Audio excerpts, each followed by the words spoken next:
One of my favorite poets is the philosopher poet David Whyte. And of the many poems that he wrote that speaks to me, one in particular has been on my mind lately, and it's called To Make a Promise. And it goes like this. Make a place of prayer, no fuss, just lean into the white brilliance and say what you needed to say all along, nothing too much, words as simple and as yours and as heard as the bird song above your head or the river running gently beside you. Let your words join one to another, the way stone nestles on stone, the way water just leaves and goes to the sea, the way your promise breathes and belongs with every other promise the world has ever made. Now, let them go on. Leave your words to carry their own life without you. Let the promise go with the river. Have faith. Walk away. I've had a complicated relationship with prayer.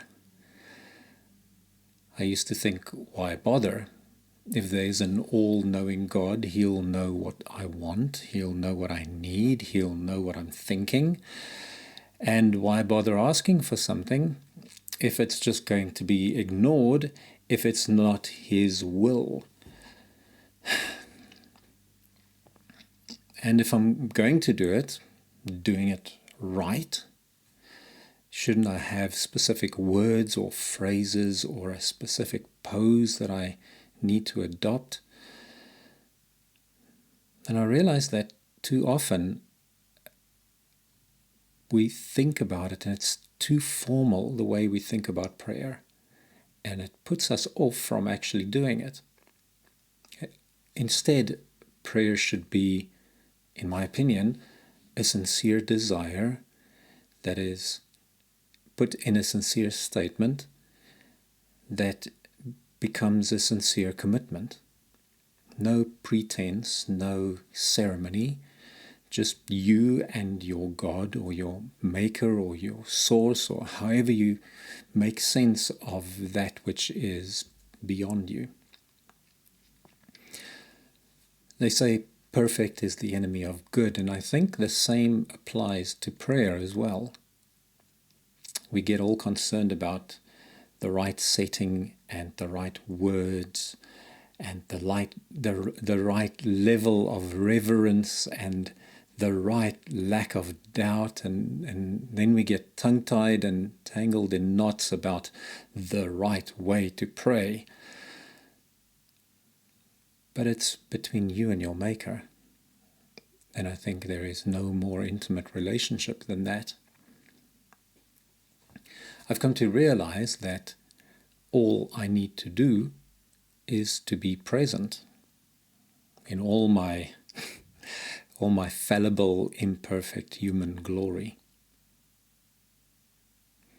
Just say the words I mean to say, and not the words I think I ought to say. And they don't have to be pretty or eloquent or some display of self-important brilliance. Just say the words. And then, well, I used to have a big problem with faith too. I wanted something definite to anchor my faith in. I needed certainty to have faith. I needed evidence to justify my faith. Faith had to be bought and paid for with proof. But if you come to think about it, that's the opposite of faith, isn't it? This whole seeing as believing thing is actually the weakest form of faith. The certainty, the evidence, the proof, those are stand-ins for faith. They're not prerequisites for faith. I still don't have a strong faith. I am working on it. I am a work in progress. And faith, like a belief, is something you hold to be true despite evidence to the contrary and despite a lack of supporting evidence. So faith is not for the faint of heart. It takes courage to stand firm despite all the uncertainty. But courage can be developed. Perhaps not strengthened like a muscle as much as becoming familiar with the process of doing courage, of couraging, because it's something you do, not something you have. We don't do, as human beings, we don't do what we know we must do. Very often we don't even do what's pleasant or comfortable.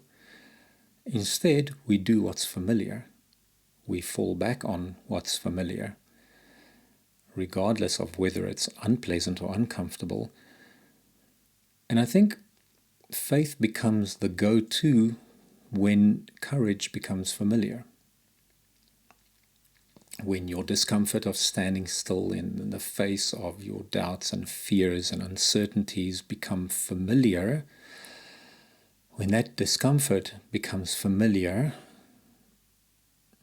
when we are couraging, then we can do faithing, because just like courage, faith isn't something we have, it's something we do. And then you can let go. You can let go of the need for certainty, the need for evidence, the need for proof. Prayer is, I've come to realize, a commitment to be something. Whatever we pray for is an attempt, whether it's for someone else, for ourselves, for something to be some way, for some kind of outcome. Whatever we pray for is an attempt to reach a place of peace, of contentment, of feeling connected with our source, our maker, our God, so that we can be the version, I can be the version, you can be the version of you that deep inside you know you must be. And anything else is just not living up to that version of you. Behind every prayer there is an implied promise. Deep inside there is the promise to be that version of you that you know you must be. There is the promise to be your whole self, the promise to be your holy self.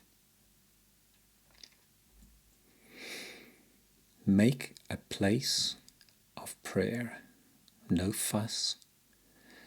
Just lean into the white brilliance, just lean into the white brilliance and say what you needed to say all along.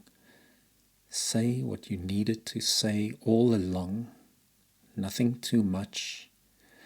Words as simple and as yours and as heard, as simple and as yours and as heard as the birdsong above your head or the river running gently beside you.